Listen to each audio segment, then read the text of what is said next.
Good morning.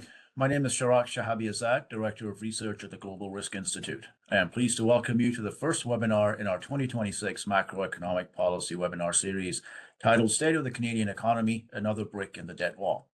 I will be moderating the Q&A session this morning. Before we begin, a few housekeeping details. Please note that the session is being recorded and that the recording will be shared on the GRI website in a few days.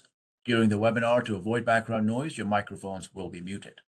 If you have a question for our presenters, please submit it through Slido, which appears in the sidebar. On the off chance Slido isn't accessible, I will also monitor the WebEx chat, so feel free to submit your questions there and we will address as many as time allows during the Q&A segment. With that, let's begin. In November of last year, in response to U.S. tariffs and in an effort to reduce Canada's reliance on U.S. markets, the federal government tabled a budget with historic investments in defense, energy, and infrastructure. These measures are projected to result in a deficit of more than $78 billion in 2025-26, and with sizable deficits continuing through at least 2030. Trade tensions and nation building aside, the level of projected deficits for the remainder of this decade is likely to push the debt-to-GDP ratio to new highs, unless optimistic growth projections hold, raising concerns over bond ratings, credit spreads, susceptibility to interest rate shocks, and government's ability to respond to future crises. For a discussion of these topics, we are pleased to have Christopher Ragan and Warren Lovely back for their 6th annual GRI webinar to offer their assessment of the state of the Canadian economy and how escalating government debt is likely to impact economic trends in 2026 and beyond. I am pleased to now briefly introduce our presenters.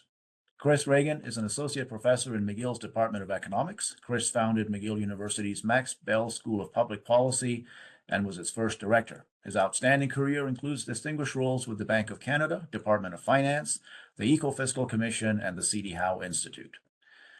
Warren Lovely is a managing director with National Bank of Canada Financial Markets, serving as chief rates and public sector strategist. Warren is a leading fixed income economist with a long track record of incisive articles on monetary policy and its impacts on fixed income markets.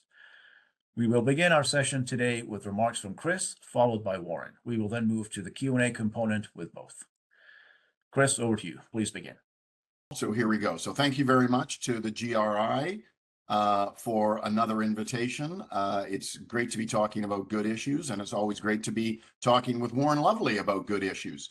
So I think what you're going to get from me is sort of a high-level discussion about government debt, and then from Warren Lovely, you'll get the truth and the facts and what really matters. So here is what this is a talk that I've given or versions of it at different places for the last little while, and it really is about what it means to keep our fiscal powder dry. And another way, I suppose, to think about that is asking yourself this question: when is government debt too high, and what does it mean to be too high? So here you just see a graph of the provincial net debt to GDP ratio in green, the federal in blue, and the sum of the two of them in black. And you see that, you know, the high point of the federal plus provincial net debt was in about 1995, when we topped out at about 100%. And then it comes way down just before the global financial crisis. And now it's, you know, we've had a couple of crises, and now here it is sitting around 75%. Again, this is combined federal plus provincial. So my whole talk, and I will try to keep this short and sweet, is a way to think about when is government debt too high and what it means for government debt to be too high. And just in case you zone out and fall asleep over the next 12 minutes or 15 minutes, this is my basic storyline. The basic storyline is that economic crises do happen every once in a while. You can't predict them for the most part. You don't know what type of crisis will happen, but they will happen. And I am very much of the view that governments should use their borrowing power to address these crises. So I'm taking a normative position here, and I want to be quite clear about that. But if you are going to use the borrowing power, that requires that your government bonds that you're going to, use to issue that debt are viewed by bond purchasers and capital markets more generally as safe assets, so that you can actually sell them at reasonable prices and not have punishing yields. But that means following a crisis when you have borrowed, I would argue that economic prudence and fiscal prudence requires getting that debt ratio back to a safe level. And I'll talk about how I come up with a notion of a safe level. And I actually do think the Canadian governments, again, federal plus provincial combined, are being a little bit too imprudent. And I'll provide a reason for why I think they're doing that. Okay, so my argument is based on basically 5 premises. I don't think they're very debatable, but you might want to ask or push back on some of these premises in the Q&A. So number 1 premise is that governments should use their fiscal power during crises. Now, some people aren't going to take that view. I very much do believe that governments, that's a very important thing that governments can do. There I've listed 5 rather large crises, and I've shown you how much the debt ratio, the net debt to GDP ratio, has gone up for the first 3. Premise number 2 is that those bonds have to be viewed by bond purchasers as safe assets. And they will be viewed as safe assets if a number of things are true. Number 1, financial markets think about the dynamics of debt. And central to the dynamics of debt is the R minus G, that the interest rate on government debt relative to the growth rate of the economy. So you've really got to think about R minus G. You've also got to think about your central bank's credibility and commitment to low inflation. And when there are periods where R minus G sort of is kind of in the wrong direction, and when there's concerns about the central bank's commitment to low inflation, then you tend to get a risk premium on those bonds being driven up. And of course, that drives up the difficulty in governments extending new debt. And when that happens, and if it happens severely enough, then you basically force on the government fiscal austerity. You basically force the government, or the government feels forced, to either raise its taxes or trim its spending to get that debt to GDP ratio back down. We saw that in Canada in 1995. We saw it in a much more extreme version in Greece in 2011. Okay, that's premise 2. Premise 3 is after the crisis, you've got to reduce that debt to GDP ratio back fairly quickly, but this involves short-term pain. There's no question at all that if you are going to either raise your taxes or trim your spending, as we experienced in 1995, 6, 7, 8, and that was mostly on the spending cutting side, not very much tax increase in those 5 or 7 years, but mostly an expenditure cuts on the part of the federal government. But there is absolutely short-term pain associated with that. But you're doing that for the long-term gain. And the long-term gain is having your kind of fiscal house in order so that you are ready to borrow again when the next crisis hits. But it is very easy, and this is actually a central kind of behavioral problem for governments. It's very easy during this phase for governments to be complacent. And they say, well, look, the crisis is over. Our debt ratio is not that high. We don't really want to go through these short-term, both political and economically costly decisions. And so we get into a period of what I call fiscal complacency, where you could reduce the debt ratio, but you don't really have to. You're not in a crisis period.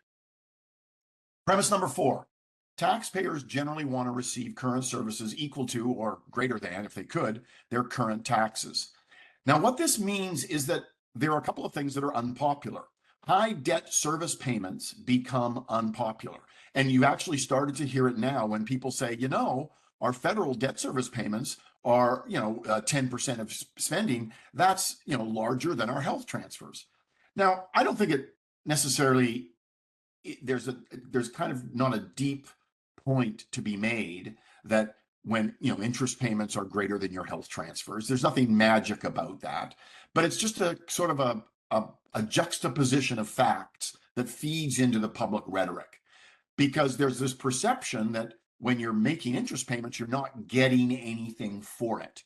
And so if interest payments are the same size as our health transfers, then holy smokes, we could be getting a lot more services for that. People tend to forget that the reason we're making interest payments today is because we borrowed money, hopefully for some good reason in the past, and hopefully we did good things with that borrowed money in the past.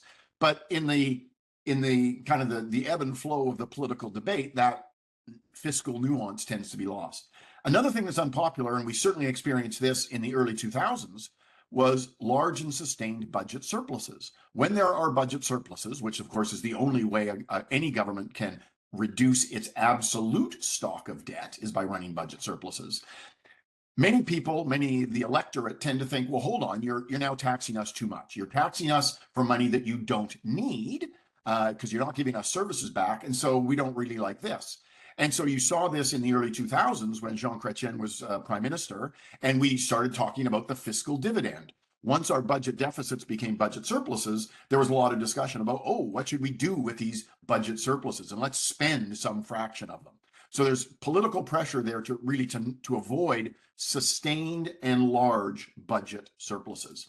And that leads you to the final premise, which is it's actually difficult to reduce nominal debt, the absolute amount of outstanding debt after a crisis. You can do a little bit, but you can't do very much because of premise number 4. And so here I'm giving you 3 periods where the federal nominal debt did fall. Okay, I'm not saying that it can't be done at all, but it actually didn't fall by very much. We talk about, and I'm going to show you data in about 10 seconds, about how much the debt to GDP ratio fell after World War II. And it was a massive reduction in the debt to GDP ratio, but not much of it was coming from a reduction in absolute debt. And that means the governments need to rely on primary surpluses and on GDP growth to reduce the debt to GDP ratio. And there is the graph from, this is the federal net debt to GDP ratio coming from post-World War II. And that was a little bit of reduction in outstanding nominal debt and mostly primary budget surpluses and very rapid growth in nominal GDP. Okay, so putting all of this together, what do we get? All right, so this is a bit of a complicated diagram, but let me just talk your way through it here. Here I've got just the federal plus provincial debt to GDP ratio. So that's the black line that I showed you at the beginning. And I'm dividing up the zone here into red, yellow, and green zones. So somebody told me this looks like the flag of Ghana. I'm not so sure about that. That was not intentional. What I'm really thinking about is traffic lights. Red means, bad news. Green, yellow means be careful, and green means you're good to go. So what I'm really doing here is I'm saying, look, let's think about where the red zone is. Well, we know that we hit the debt wall around 1995 when the debt to GDP ratio combined was just under 100%. So what I did is rather arbitrarily, I drew a boundary at about 95%, about 5 percentage points below where we were in 1995. And I said, okay, somewhere around there is going to be the beginning of this danger zone, this zone of forced austerity. And over on the right-hand side, if you can see my cursor, I make the point that where you draw this zone depends on this R minus G component.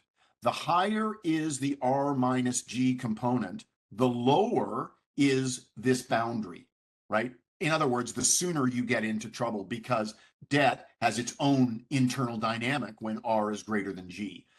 The flip side is the lower is R minus G, or G is even greater than R, then this boundary goes higher and that forced austerity zone gets smaller and smaller. Okay. And the final point I will make here is about the Reinhardt and Rogoff result, very famous paper they wrote in 2010 in the American Economic Review. And they were looking at the relationship between a country's debt to GDP ratio and subsequent economic growth. Okay. And their paper, and there are some debates about their paper for sure, but their paper suggests that there is a threshold of about 90%, that when a country's debt to GDP ratio gets above 90%, then subsequent growth tends to be lower. Well, if you believe that, okay, if you believe that high debt to GDP ratio today above some threshold level leads to lower growth, and we could talk about those mechanisms, but then I would say you want to kind of bring this lower boundary down even a little bit more. The more you believe in that result, the more you want to think about lowering the boundary there. But the result of this graph is that we've got this red zone that says, look, this is where trouble begins. And so you really want to stay away from the red zone. Now, the next slide actually says, well, how do I think about the yellow zone. So the yellow zone is this zone of fiscal complacency. And so the sense of this yellow zone is if you're in the yellow zone, well, then you're not in the red zone. So things are not really bad. But the way I wanted to define the yellow zone is to say, well, anywhere in the yellow zone, you're only one bad shock away from being pushed into the red zone. So what do we mean by a bad shock? Well, so now back to this COVID. The COVID shock was 22 points. So I said, well, look, let's take a COVID shock, but let's ramp it up a little bit. Because we now think we're in a world where we could easily be in, this is sometimes talked about a world of polycrises, right? A world where multiple shocks happen at the same time. We could have a pandemic and a tariff war. We could have a pandemic and a real war. We could have a financial crisis and a pandemic. We could have a financial crisis and a war. Like you could have a couple of these big crises that come together. And I think we're probably in a world where that's actually more likely, in the near future than it was in the past. So I defined a super COVID shock, and I really want to be clear that I recognize the arbitrariness here. But I took a COVID shock of 22 points and I ramped it up by 6 points, quite arbitrarily. But that's really to capture this idea that we may be in this world of multiple shocks, and let's be mindful of that. And so what that does is it gives me a zone of 28 points. So I say, fine, let's go from that red zone, let's go down by 28 points, and that's now the boundary between green and yellow. So what that means is when you're in the green zone, you're safe in the sense that it would require a super COVID shock to push you into the red zone. But anywhere in the yellow zone, well, a shock or even a smaller shock is going to push you into the red zone. So this is the way that I have come to now think about whether our governments, and I want to emphasize, I'm not just talking here about the federal government. We're talking about provincial governments as well, but I've wrapped them all together here. And this might come up in the Q&A about whether it's appropriate to sort of treat all of these governments as one big government. And I actually think there's some reason to do that because of the way capital markets view bonds. But we can certainly debate that. But this is the way I've come to think about whether our governments are being fiscally prudent or not. And my basic line is that if you are in the yellow zone, then you're probably not being really prudent. If you're in the green zone, you are probably being prudent because you are in that safe zone. Now, there's a bunch of other issues that I would ordinarily talk about if I had 20 more minutes, but I don't. But these are the kinds of issues. So I've been talking about prudence. Other people, in particular, the Parliamentary Budget Office talks about sustainable. These two concepts are different. So somebody could ask that question. Are there costs in reducing the debt ratio?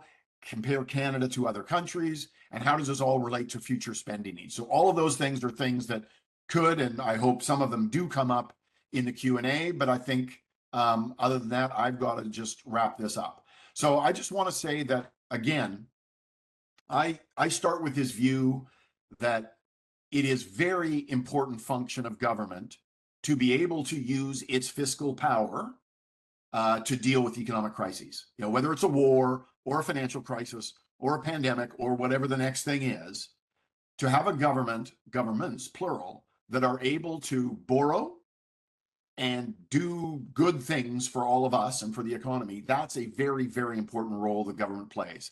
But if it wants to be able to do that, it needs to keep its fiscal powder dry during the non-crisis periods. And that means hard choices.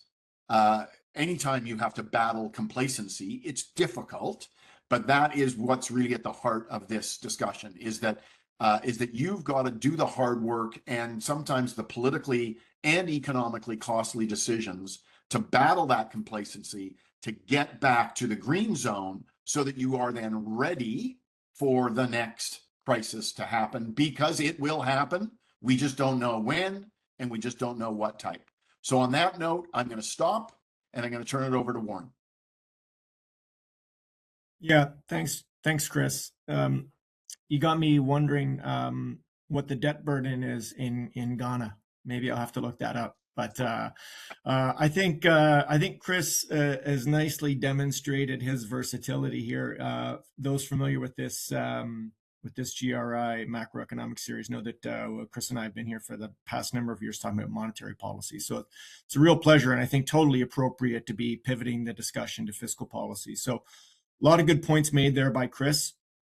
I found myself, even though you couldn't see me, nodding along here. So I did want to take a few minutes here to add some perspective of my own, contextualize the discussion even a little bit more before we get into, I'm sure, what will be an interesting Q&A. So there's really four main thrusts that I'm going to cover here, and they relate to the federal fiscal situation, what's happening at other levels of government. Chris, I think, nicely pointed out that what's happening at other levels of government is pretty important in Canada.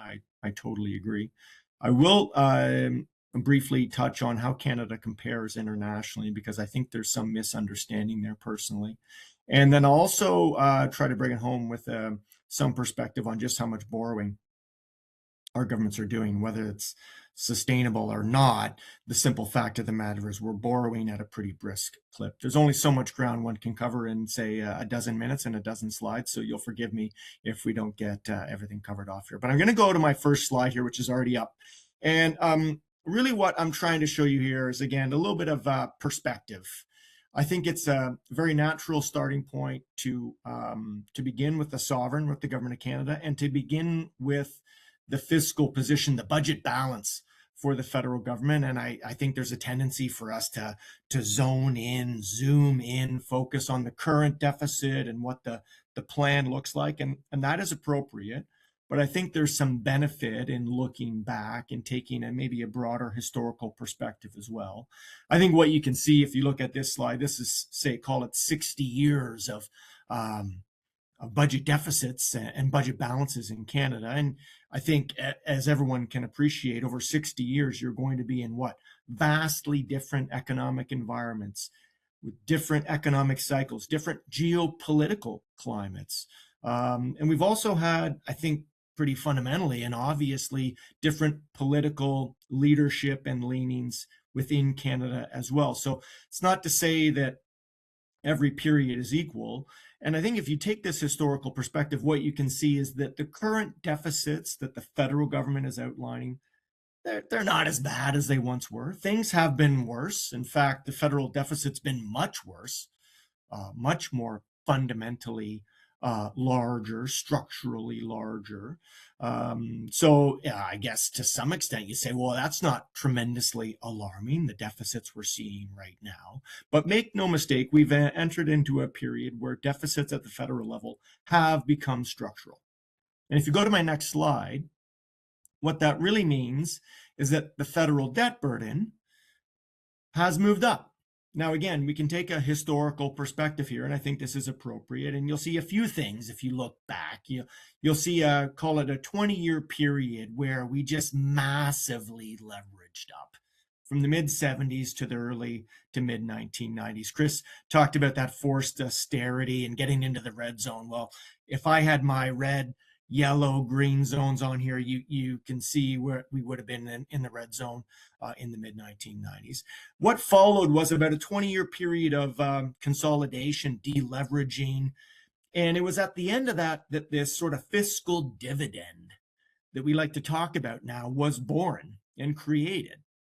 What's happened since, of course, is that we've had additional economic events, a global financial crisis, an oil price shock in 2015, thereabouts, a pandemic, and now this existential threat in the form of a more protectionist global environment, particularly vis-a-vis the US. So again, what you'll see here is that things have been a lot worse in terms of the federal debt burden, but there is some slippage apparent to me. And by that, I mean, more recently, in the last 10, 15, 20 years, we've seen an economic event has resulted in the debt burden moving higher. The eventual recovery produced what? Recovery, partial recovery in the debt burden. And then the next event came along. And to some extent, there's been this step function or step up. To use Chris's language on the sort of the fiscal powder, I'd argue that to some extent, some of our fiscal powder's already gotten wet. So there's not as much dry powder left as maybe we would have liked, because we've been kind of slowly letting some of it slip away. Now, if you move to my next slide, please. The other thing I'd want to just acknowledge is that things have been moving pretty quickly. So we don't need to take a 60-year perspective to appreciate that things have moved quickly. What you see on the left-hand side here, this is the federal debt burden kind of more recently, and the COVID impact, the pandemic's impact is unmistakable. I would argue that a lot of the debt that the federal government took on during the pandemic has been made permanent. This is long COVID. Whether you're feeling that in terms of your own personal health or not, the federal government's got long COVID in terms of taking on a lot of debt, making it more permanent as a share of GDP or as a share of revenue. And again, the other thing I'd argue, if you look on the right-hand side here, is that, debt is, as most now appreciate, it's not free. The federal government doesn't get to control its borrowing rate. And when interest rates are at rock bottoms, lows, unprecedented lows, Canadians can understand this. Debt is affordable when interest rates normalize, and that's really what has been happening here in the broader context. Then the debt burden does need to be monitored much more closely. Chris mentioned the sheer amount of interest payments that we're making. The increase in federal debt charges just in dollar terms has been really quite striking. Interest charges are one of the fastest growing line items in the federal budget.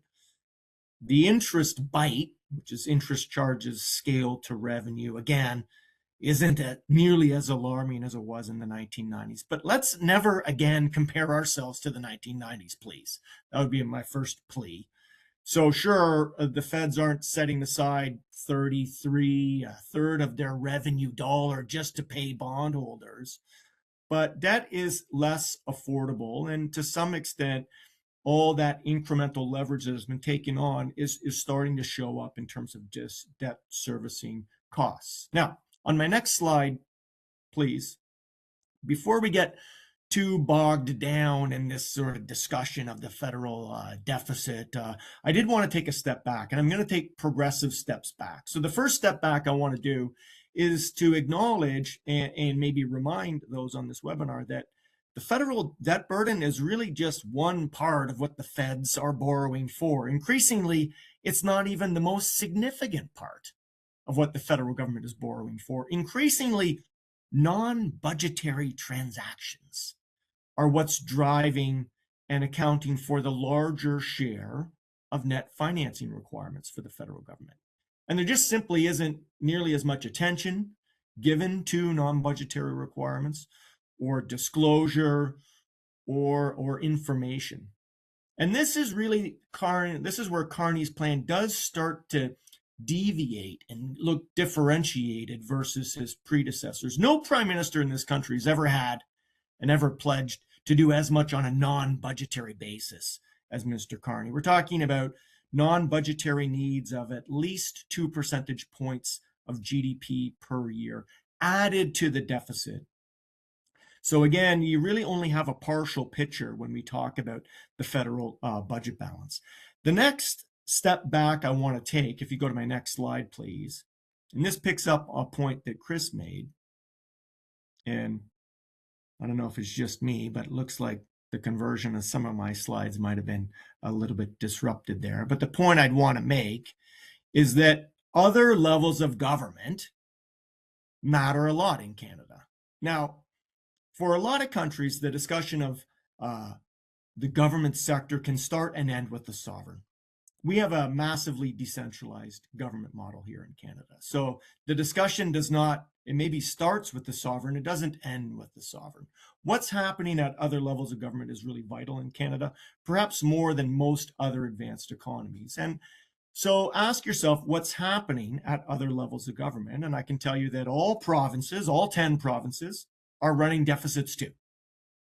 But if you aggregate up those provincial shortfalls, you'll find a couple things. One, provincial deficits in aggregate are less significant and look less structural, which is to say, in some cases, not everywhere, there's a more believable, perhaps attainable path to balance, a little bit more evidence of fiscal consolidation being secured and planned for. What that means is that it's at the federal level of government where the debt curve is steepest. At the provincial level, the debt curve is still upward sloping. This is fiscal expansion, debt expansion. It's credit negative. You can use all sorts of descriptors, but the relative slope of the debt curve is shallower. And if we go to my next slide, that's one of the reasons, I won't say the only reason, but one of the reasons why we see in Canada government spreads, provincial credit spreads, in a tighter environment. Not the lowest and tightest we've ever seen, but cyclically speaking, really at the tights. And we've had now a structural shift whereby the federal government is deploying its balance sheet more aggressively than the provincial sector overall. And again, that contributes to these nice, tidy, tight provincial government bond spreads to the government of Canada. I mentioned that this is one reason, but not the only reason why spreads are tight, because again, let's remember that global risk appetite matters a lot for credit spreads, and the global risk appetite, notwithstanding geopolitical uncertainty, has been pretty robust. If we go to my next slide here, and I realize I'm moving through quickly, but we do want to get to the Q&A. The other thing I'd want to point out here is that when it comes to provinces, not all are created equal. I mean, provinces have got different economic models. They've got different economic leverage points. They're subject to different tariff treatment from the US government. They've got different demographics. They've got different politics. So who is a representative province these days? It is really hard to say. But I think, again, the fundamental point is that it's increasingly at the federal level of government where you see greater utilization of the balance sheet, more verticality on this chart, more debt, and just larger structural deficit than in some provincial instances. Now, if we go to my next slide, the next step and the kind of the final step back I want to take is to just touch on this whole idea of this sort of fiscal room that Canada has, because Canadians have long been told, and I think in a lot of cases they believe, that we're fiscally superior here in Canada to most other countries. We've been told and shown time and again, oh, we look so much better than these other G7 nations or most other nations. And you can see on the left-hand side here, the structural budget balance in the general government sector in Canada looks better than most G7 nations. You'll see on the right-hand side a large, growing, yawning gap between general government debt burdens in Canada versus, again, the United States or the G7. And if we go to my next slide, I'll make a somewhat tongue-in-cheek comment, joke that perhaps one of the first slides that a federal finance minister learns to use and talk about and deploy is a version of this slide on the far left side here, which is general government net debt to GDP. And in Canada's case, boy, oh boy, does it look like we have a tremendous amount of room. 15% general government net debt to GDP ratio in Canada, which seems implausible to a lot of people because Chris showed you and I just showed you the feds are about 40%, provinces around 30%. How do we have this 15% general government burden in Canada? How do we have this enormous edge? The answer is financial assets, about 100% of GDP. We've got a tremendous pool of financial assets in Canada. Not many other countries have a larger relative pool of these assets. Norway does. Japan has about an equivalent amount. The point I'd make here is that, sure, these financial assets count for something, for sure. And it's the netting off, it's the subtracting of these financial assets from gross debt that gives us this edge. If you set them aside, those financial assets, and you just look at gross leverage in Canada, Canada is France, which isn't necessarily a bastion of prudent fiscal management necessarily. So these financial assets are really vital. They're an increasingly vital aspect to this financial and fiscal edge that the federal government likes to talk about. I would just remind the federal government that Well, they only directly control about a third of those financial assets.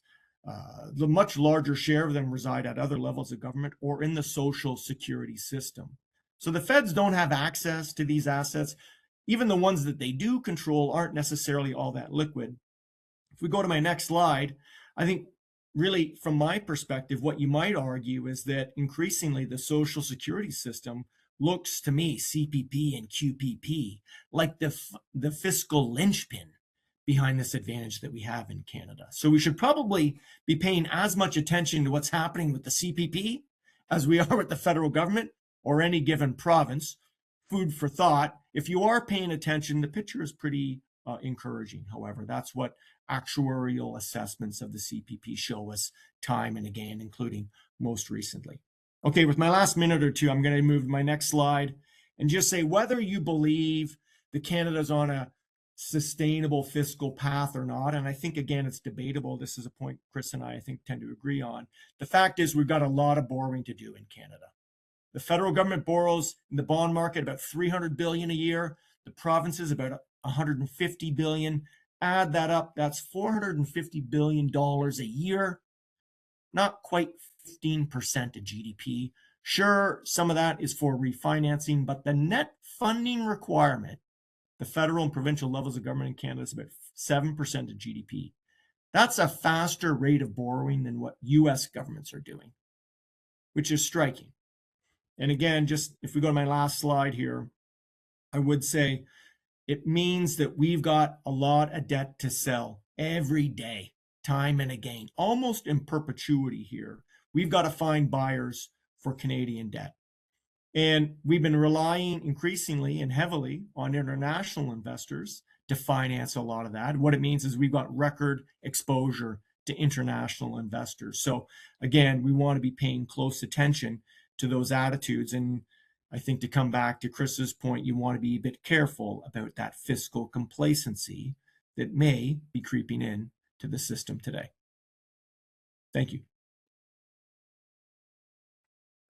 Chris, Warren, thank you both for your excellent and highly informative presentations. And ladies and gentlemen, I do apologize again for the technical glitches we experienced earlier. There's a snowstorm in Toronto, so I'm just going to blame the weather on that one. As we move to the Q&A component of today's event, once again, I'd like to request that you submit your questions through the Slido window in the sidebar, or again, if Slido isn't accessible, please do so through the WebEx chat. So for the first question, there's been a change to the accounting methodology of Budget 2025, and that has potential implications. The revised framework now separates out operational and CapEx spending in the budget. Does this change improve fiscal transparency, or does it risk obscuring true all-in borrowing cost and allowing higher structural deficits to persist without triggering short-term political or market discipline? And just to add some context around that, critics argue that it's entirely possible, unless everything is very, very well defined, some of the operational expenditures start to creep in to the CapEx side of the ledger, and just by some accounting voodoo, the deficit to GDP ratio begins to go down. Is there a risk of potentially muddying the true fiscal picture, and how might this play out in the debt markets? Can I take an initial stab at that? Do you mind, Chris? Okay. No, not at all. Okay, let me just say on this. So it's Shirok, that's a good question. I think as a general rule of thumb, I'd say, changing accounting methodology during a crisis, the optics, you do wonder about the optics, but nonetheless, let's take it at face value. I think I'd make the point that more fiscal disclosure is better than less. So the new accounting framework, whether you totally subscribe to it or not, is additive at the federal level to what was being presented previously. So I would be a bit more concerned if it was, look, we're replacing the old style of accounting with this new accounting framework, and just trust us that this operating framework is really what we should be focused on. It's additive. So that is important. We can still kind of test and measure things the old way if you want to do that, and I do like to do that. I think the other thing we would just want to highlight here is that to some extent, the federal government kind of got, the stamp of approval from some others. The IMF, for example, thought that this was an entirely appropriate way to, to be showing the federal accounting. I would say that from my perspective, if you'll forgive a pun, there's a bit of a liberal interpretation in terms of what is capital and what is not. So, again, you can probably debate, what should be included there. But let's just say more disclosure is better than less. And let's not take our eye off the picture. It may be entirely appropriate to focus on a operating versus capital, but at the end of the day, whether it's for operating or capital, there's borrowing that needs to be done. And you probably don't want to be, again, too complacent about just the sheer level of liabilities you're taking on and the overall amount of borrowing that you need to conduct. Yeah, I agree with, I think, everything that Warren says, but let me be a little bit more negative. So I was not a fan of this. I mean, Warren is quite right that this was additive. Had this been a replacement for existing methods, I think it would have been a much more serious problem. But you could easily look at the numbers in the budget the old way. And in fact, I was actually quite heartened by the press coverage of the budget, in the week or so following the budget, where they really focused on the overall budget deficit numbers, and they didn't get distracted by this new table of numbers. And I thought that was actually quite good. Maybe that was accidental, I don't know. But economists for a long time have talked about capital budgeting. And they've talked about how there is sense in government basically using taxes to cover their operating spending, but borrowing to cover their longer term investments. And there's some deep sense in that. And I think that's kind of where this is going. But I think we're already there. When the government spends $35 billion to buy the TMX pipeline, that doesn't show up as a single line item in the budget because there's already capital budgeting going on. And so I was a little puzzled by this. But I do think that, Mark Carney wants to be able to say, we're going to balance the operating budget and we're going to borrow for investment. That's good. He could have said that anyway. And then back to Warren's final bit, that I think there is absolutely some liberal interpretation. I think an investment tax credit, a tax expenditure that is an investment tax credit that is designed to increase capital accumulation is not the same thing as capital accumulation. But in this budgeting thing, they're calling that the capital budget. So I actually think this is more gimmicky than it should be. The fact that it is additional means it does less damage than it could.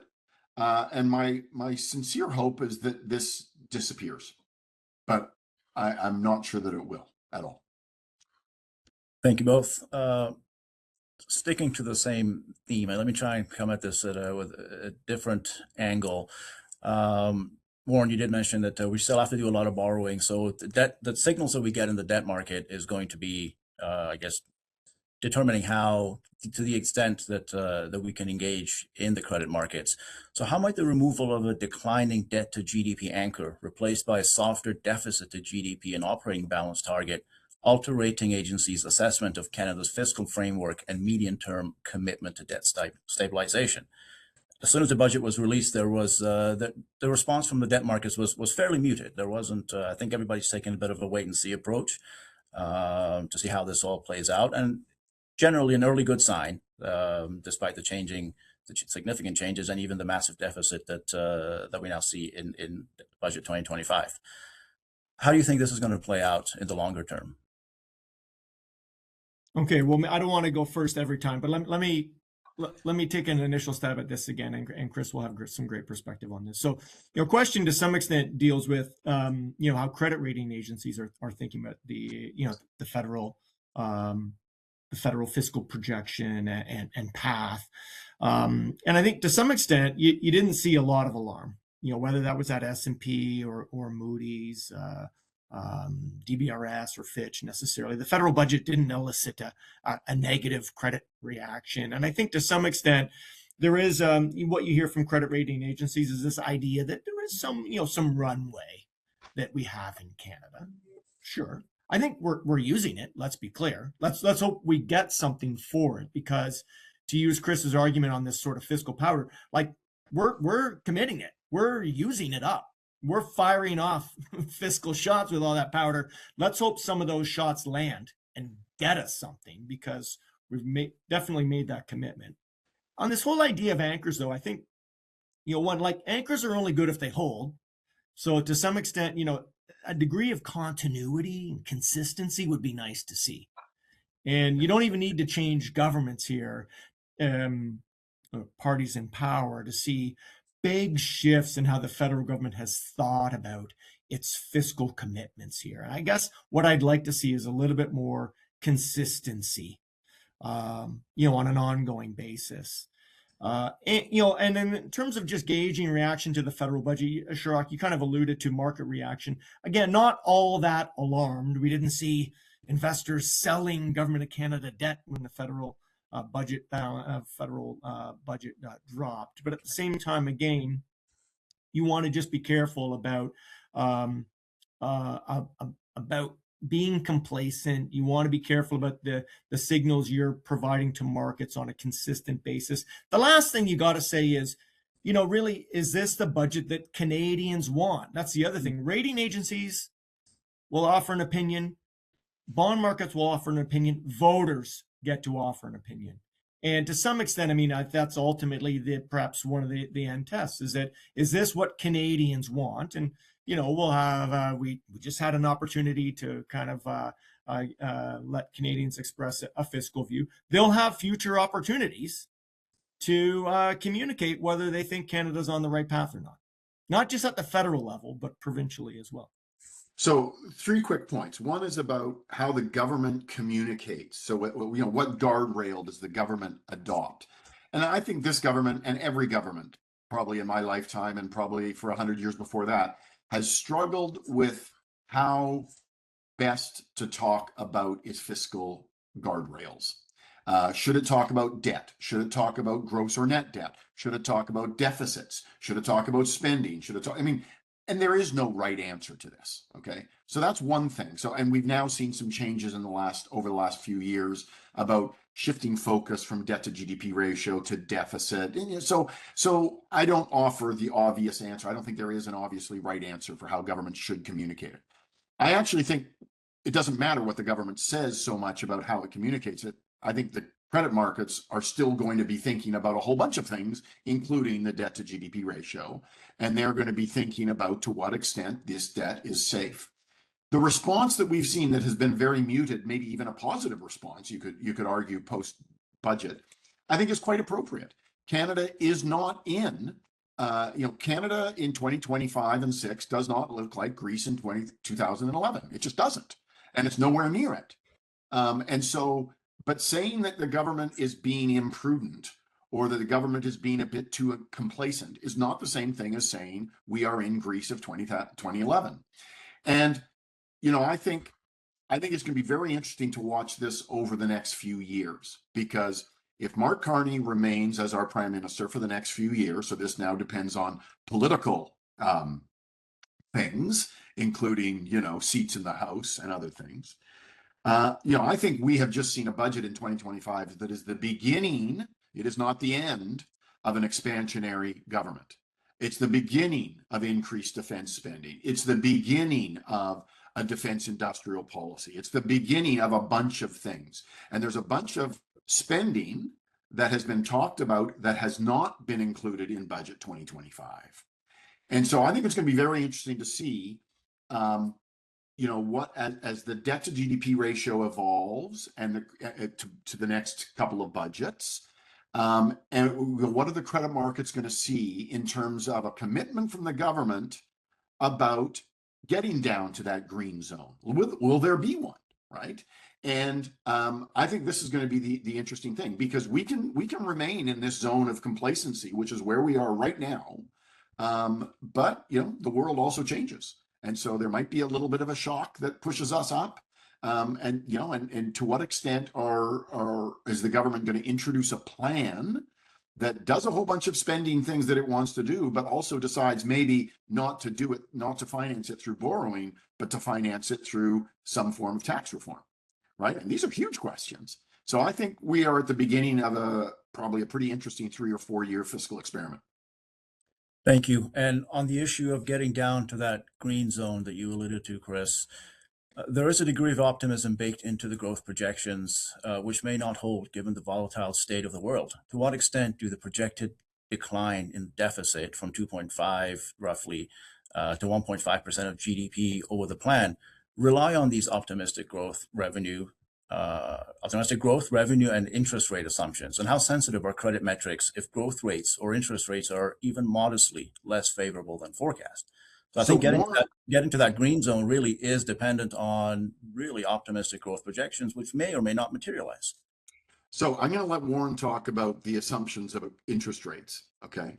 But to me, the biggest piece of optimism, if you look at the 5 year out plan in 2025 budget, to me, the biggest, I'm not even sure optimism is the right word. The biggest unstated thing is the spending path, because I believe there's a whole bunch of spending that is either already being talked about by the federal government, but not built into that budget, or is very likely to soon be talked about by the government that is not built into that budget. So but that budget assumes, by the way, over the next 5 years that the spending, federal spending as a share of GDP will fall by about 0.8 of a percentage point, if I'm not mistaken. Maybe it's 0.6. Well, I'll buy you both lunch in 5 years if that's true, because I think there's a set of things that are happening in the world, and at the top of the list would probably be greater defense spending. And I'm making no statement about whether that's appropriate or not, right? You can have that discussion. But I think there's a bunch of spending that is likely in the cards that has not been baked into this budget. And that's going to force a question, which is, I mean, once you've decided to do that spending, if you decide to do that spending, then you have to decide how you're going to finance it. Is it going to be added to the deficit, or is it actually going to be financed with taxes? And that opens up a huge issue. So to me, that's the big piece of optimism, if you want to call it that we should be thinking about. And credit markets absolutely will be thinking about it when those next budgets come out.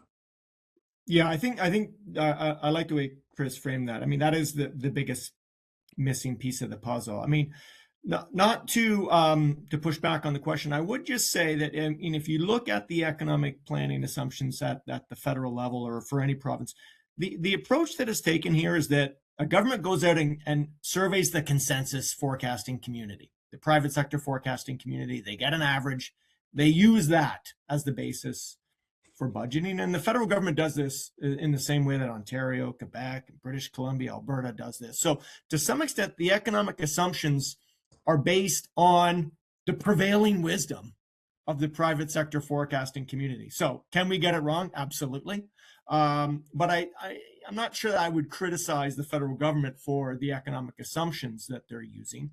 I think what Chris is pointing out, and I tend to agree with this, is that there's the growth forecast, the interest rate forecast, currency forecast, which maybe you can debate, maybe not, but they're mostly the consensus view.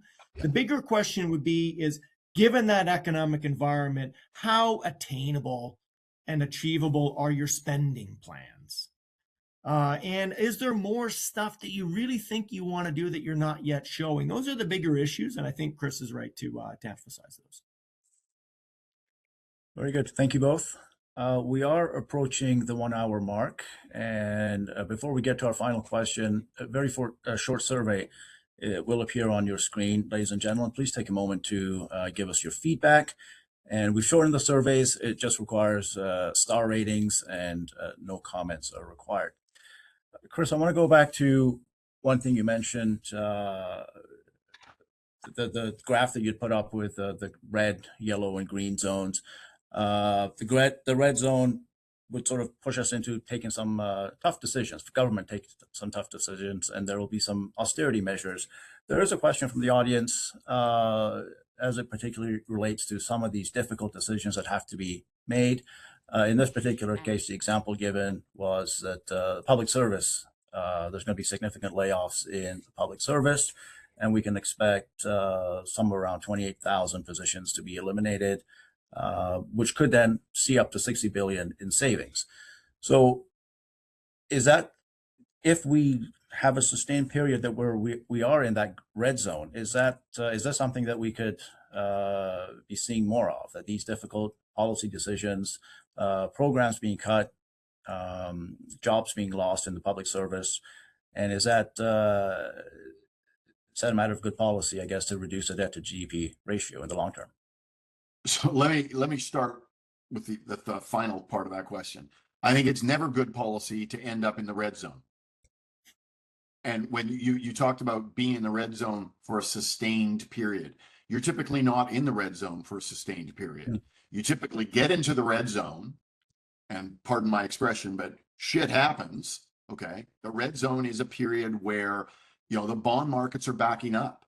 They don't want to buy your bonds, right? So the bond, the financial institutions that typically are buying your bonds, or the individuals, but typically it's financial institutions of some type that is buying your bonds. They just don't want to buy your bonds anymore, or they're only prepared to buy your bonds at a much lower price and a higher yield. And so that then makes borrowing very painful for the government. And so the government then recoils at that and says, holy smokes, we can't be paying 8% on our bonds or 12%. So what we have to do is borrow less. Borrowing less means cutting spending or raising taxes. Both of those things are politically painful. Both of those things are economically painful. And they typically happen fairly quickly. Because if they don't happen quickly, then you keep trying to borrow. But if you keep trying to borrow at high yields, then that's just brutal. And so, in Greece in 2011, it turns to some other entity, typically an IMF or a group of EU countries, to borrow money because they don't want to borrow money from the private capital markets, right? So the existence in the red zone typically doesn't last for long, and it typically forces governments to making not split decisions, but they're forced into making dramatic decisions that are either on the spending side or on the tax side. And at that point, cutting government spending would be cutting government employees would be a natural thing to do. And it would be one of 27 things that the governments do in terms of cutting spending. So I would say, like, if you've gotten into the red zone and you are in forced austerity, then there has been a policy failure. You don't want to get there. And what I'm saying, really, my whole argument is make some of those tougher decisions, because cutting spending or going through a program review like we did in 1995, where you really go through various spending programs and analyze them and decide which ones should be cut and which ones should be deleted altogether and which ones maybe should be expanded, because you're actually doing a serious evaluation of each program.